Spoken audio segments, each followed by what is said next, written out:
Ndërkohë që ndodhet më pak se 1 kilometër jo larg shkollës së bashkuar Papër, fshati Valas ka ende klasa kolektive. Në fillimin e vitit të ri shkollor, 3 klasat dhe fëmijët e kopshtit zhvillojnë mësim në kushte as pak të mira dhe sidomos detyrohen të mësojnë nga klasa e parë deri në të katërtën bashk. Shkolla nuk ka rrethim dhe janë bërë ndërhyrje për riparimin nga brenda, por sërish lagështira dhe nyjet higjienike nuk garantojnë zhvillimin normal të mësimit për fëmijët. Klasat kolektive gjithashtu nuk premtojnë cilësi në mësimdhënie për të vegjëlit. Shqetësimi është ngritur edhe nga komuna Papër, e cila ka kërkuar disa herë riparimin ose mbylljen e kësaj shkolle nga drejtoria arsimore, por deri tani nuk është bërë asgjë.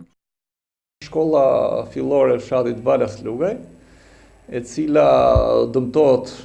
gjatë gjithë vitit dhe ne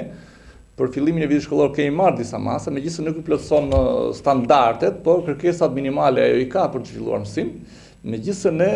i kemi bërë dhe një kërkesë drejtorisë arsimore Ranal Elbasan që ajo shkollë fillore me klasa kolektive të mbyllet, sepse shkolla tjetër e mesme e përgjithshme Papër nuk është më shumë se 500 metra larg nga kjo shkollë,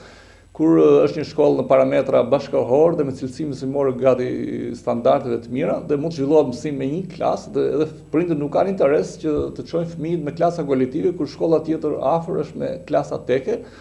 Kështu që të shikohen të dy opsionet.